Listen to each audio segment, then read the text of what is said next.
Neste vídeo ele fala um pouco da sua vida pessoal e profissional. Na dublagem de hoje eu trago pra você Steve Jobs.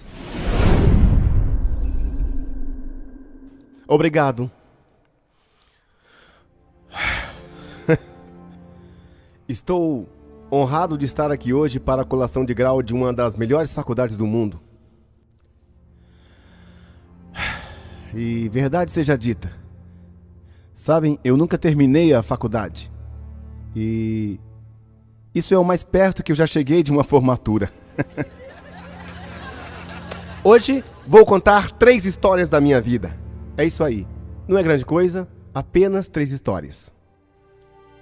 E a primeira história é sobre ligar pontos. Abandonei a faculdade depois do primeiro semestre, mas fiquei por perto por mais 1 ano e meio até que realmente saí. Mas por que eu desisti? Isso começou antes de eu nascer. Minha mãe biológica era uma jovem sem estudos e ela decidiu me pôr para adoção. Ela acreditava que eu deveria ser adotado por pessoas formadas, então tudo foi armado para que eu fosse adotado por um advogado e sua esposa. E quando eu pulei para fora, eles disseram no último minuto: vamos adotar uma menina. Meus pais adotivos, que estavam na lista de espera, receberam uma ligação no meio da noite dizendo: temos um garotinho inesperado. Vocês querem? Eles disseram: é claro. Minha mãe biológica descobriu mais tarde que minha mãe adotiva não era formada em nada e meu pai adotivo nem terminou o ensino médio. Então ela recusou a assinar os papéis da adoção. E só mudou de ideia mais tarde quando os meus pais adotivos prometeram que eu iria à universidade. E esse foi o começo da minha vida.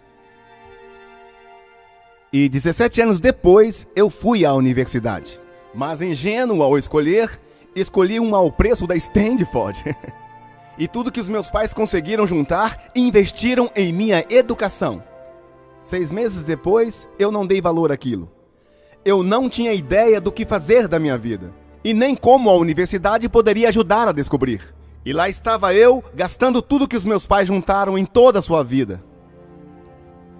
Então decidi jogar tudo pra cima e acreditar que tudo daria certo. Foi assustador na época, mas olhando para trás, foi uma das minhas melhores decisões. Desisti de tudo e parei de frequentar aulas que não eram interessantes. Então comecei a procurar por aquelas que eram interessantes para mim. Nem tudo foi tão romântico. Eu não tinha quarto para dormir e dormia no chão do quarto de um amigo. Eu vendia garrafas de Coca-Cola por 5 centavos para comprar comida. Eu andava 11 quilômetros todos os domingos à noite e tinha uma refeição decente por semana no templo de Hare Krishna. Eu amava tudo isso. E muito do que aprendi enfrentando esse caminho, seguindo a minha curiosidade e intuição, se tornou bem valioso para mim mais tarde. Deixe-me te dar um exemplo. O curso de letras da época ofertava o que talvez fosse a melhor aula de caligrafia dos Estados Unidos, em todo o campus. Cada pôster, cada rótulo e grafismo tinha uma bela caligrafia manual. E por ter desistido do curso e não ter frequentado as aulas que devia, eu resolvi pegar a matéria de caligrafia para aprender a fazê-la. Nesse tempo aprendi várias coisas sobre o assunto, sobre espaçamentos e tipos diversos de letras. Aprendi sobre tudo que envolve a grande tipografia. E era lindo, histórico, artístico e sutil, a ciência não conseguiria explicar. E eu achei fascinante. Nada disso sequer tinha sombra de utilidade prática na minha vida. Mas 10 anos depois, quando criamos o design do primeiro computador Macintosh, tudo aquilo voltou para mim. Então colocamos tudo no Mac. E o primeiro computador tinha uma bela tipografia. Se eu tivesse desistido do meu curso na faculdade, o Mac não teria tantas fontes e tão bem espaçadas. E já que o Windows plagiou o Mac, nenhum computador hoje também teria.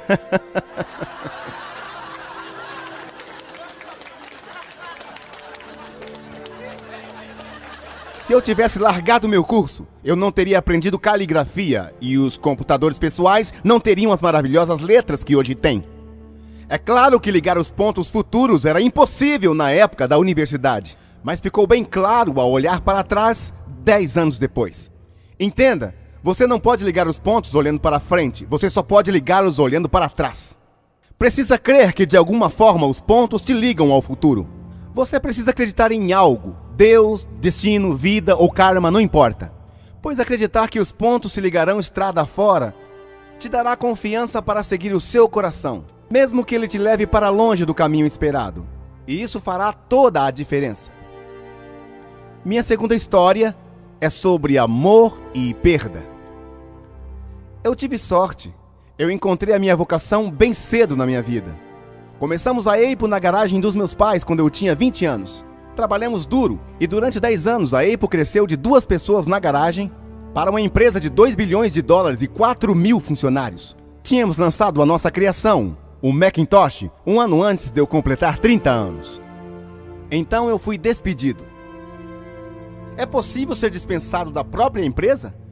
Bem, como a Eipo tinha crescido, contratamos alguém talentoso para tocar a empresa comigo. E no primeiro ano correu tudo muito bem. Até que as nossas visões de futuro se dividiram e tivemos uma grande briga. Quando isso aconteceu, todos os diretores ficaram do lado dele. Então aos 30 eu estava fora. Vergonhosamente fora. E o que tinha sido o foco da minha vida adulta se fora, e isso foi devastador. Eu não sabia o que fazer por alguns meses. Eu sentia que tinha decepcionado a geração anterior. Tinha deixado cair o bastão que era pesado demais para mim. Procurei David Parker, Bob Noyce, na tentativa de me desculpar por ter estragado tudo. Eu havia falhado na frente de todos e queria fugir do Vale do Silício. Mas algo começou a crescer lentamente em mim. Eu ainda amava o que fazia. O que aconteceu na Eipo não mudou isso nem um pouco. Eu fui rejeitado, mas continuava amando. Então decidi começar do zero. Não percebi na época, mas ser expulso da Eipo foi a melhor coisa que me aconteceu. O peso de ser bem-sucedido foi substituído pelo coração de iniciante sem certeza de nada. E esse foi um dos períodos mais criativos da minha vida. Nos 5 anos seguintes, eu criei uma empresa chamada Next e outra chamada Pixar e conheci uma mulher incrível que se tornou minha esposa. A Pixar foi o primeiro estúdio a criar um filme de animação por computador, o Toy Story. E é o mais bem-sucedido estúdio de animação de todo o mundo. Em uma incrível sequência de eventos, a Apple comprou a Next e eu voltei à Apple. Agora a tecnologia desenvolvida pela Next é o coração da Apple. Lorene e eu formamos uma linda família. Eu tenho certeza que nada disso teria acontecido se eu não fosse demitido. Foi um remédio amargo, mas eu acho que o paciente precisava. Às vezes a vida te acerta na cabeça com um tijolo, mas não perca a sua fé. A única coisa que me fez seguir adiante foi amar o que eu faço. Você tem que encontrar aquilo que ama. Isso vale para o trabalho e também para as pessoas. O trabalho preencherá grande parte da sua vida. E o único jeito de estar satisfeito é fazendo um excelente trabalho.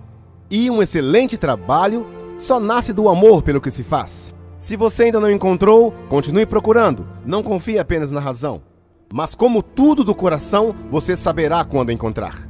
Isso é como todo grande relacionamento. Só melhora com o passar dos anos. Então continue procurando e não se acomode. Minha terceira história é sobre a morte. Quando eu tinha 17 anos, eu me lembro de ter lido algo como: se você viver cada dia como se fosse o último, com certeza um dia você acerta. E isso me impressionou. Desde então, ao passar dos 30 anos, todas as manhãs eu olho para o espelho e me pergunto: se hoje fosse o último dia da minha vida, eu gostaria de fazer o que estou pensando em fazer hoje? Quando a resposta foi não por vários dias, entendi que precisava mudar. Lembrar que logo estarei morto é a maior ferramenta que encontrei para fazer grandes escolhas na minha vida. Porque quase tudo, todas as expectativas alheias, todo orgulho, todo medo vão falhar. Essas coisas simplesmente evaporam frente à morte. Só resta o que realmente é importante. Lembrar que vamos morrer é a melhor maneira de evitar a armadilha de achar que você tem algo a perder. Está totalmente nu. Não há motivos para não seguir o seu coração. Há cerca de 1 ano, fui diagnosticado com câncer. Fiz um exame às 7h30 da manhã que mostrou claramente um tumor em meu pâncreas. E eu nem sabia o que era pâncreas. Os médicos me disseram que era quase certo que se tratava de um câncer incurável. E eu não deveria esperar viver mais que 3 a 6 meses. O médico aconselhou a ir para casa e colocar as coisas em ordem. Na linguagem médica quer dizer prepare-se para a morte. Isso significa que você terá que dizer às crianças o que achou que teria 10 anos para dizer em apenas alguns meses. Certificar-se que tudo está nos conformes, para que seja menos difícil possível para sua família. Significa um adeus. Convivi com aquele diagnóstico o dia todo.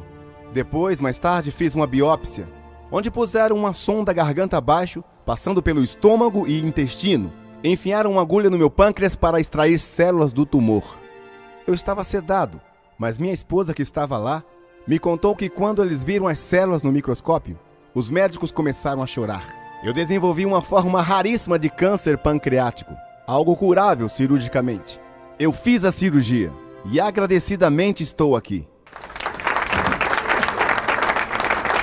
Isso foi o mais perto que já cheguei da morte e espero que continue assim por mais algumas décadas. Tenho superado isso e posso dizer a vocês com mais certeza agora do que antes, quando a morte era apenas um conceito útil, mas puramente intelectual, que ninguém quer morrer. Mesmo as pessoas que querem o paraíso não querem morrer para chegar lá. Mesmo assim, a morte é um destino certo para todos. Ninguém jamais escapou dela.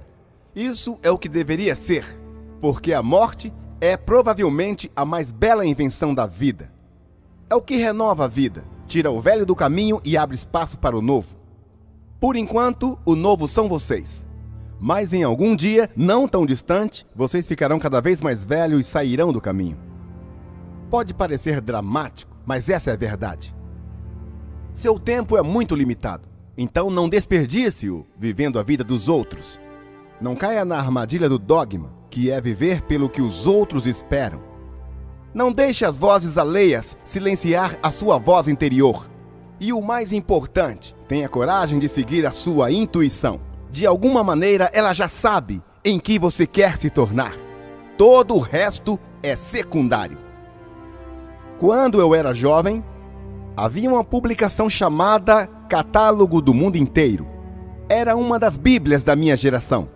Foi criada por um camarada chamado Stuart Brand, não muito longe daqui em Melon Park, onde deu vida ao texto com um toque poético. Isso foi nos anos 60, antes dos computadores e processadores de texto. Então a obra foi produzida por máquina de escrever e tesouras e câmeras Polaroid, como se fosse o Google feito de papel. 35 anos antes do Google ser criado. Era idealista, transbordando grandes ideias e ferramentas únicas. Stuart e sua equipe publicaram várias edições do Catálogo do Mundo Inteiro. Então, ao cumprir seu objetivo, lançaram uma edição final. Isso foi lá pelos anos 70, eu tinha a idade de vocês. Na capa traseira desta última edição, havia uma fotografia de uma estrada no campo ao nascer do sol, daquelas que te fazem querer pegar carona se você é aventureiro o suficiente. Abaixo disso estavam as palavras: sejam tolos, sejam famintos. Era a mensagem de adeus ao se despedirem. Sejam tolos, sejam famintos. E é o que sempre desejei para mim mesmo. E agora, para vocês que estão começando do zero, eu desejo isso para vocês. Sejam tolos, sejam famintos. Obrigado a todos. E aí, o que achou do vídeo? Deixa aqui abaixo nos comentários a sua opinião. Se você ainda não é inscrito no canal, inscreva-se e ative o sininho para receber as notificações. E se gostou do vídeo, deixa aí o seu like, compartilhe esse vídeo com seus amigos e, como sempre, nos vemos nos próximos vídeos.